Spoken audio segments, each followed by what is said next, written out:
dzīvoja meitenīte.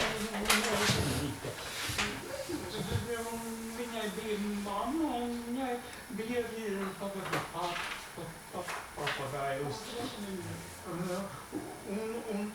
Un mamma viņai lika ēst visādus sēdienus, veselīgus sēdienus, bet meitenīte īsti garšoja, bet mamma teica, ka tur esot daudz vitamīnu. Un meitenīte ēda tomēr.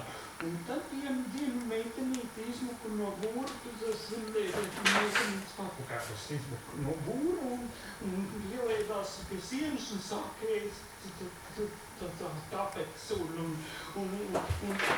jūs varat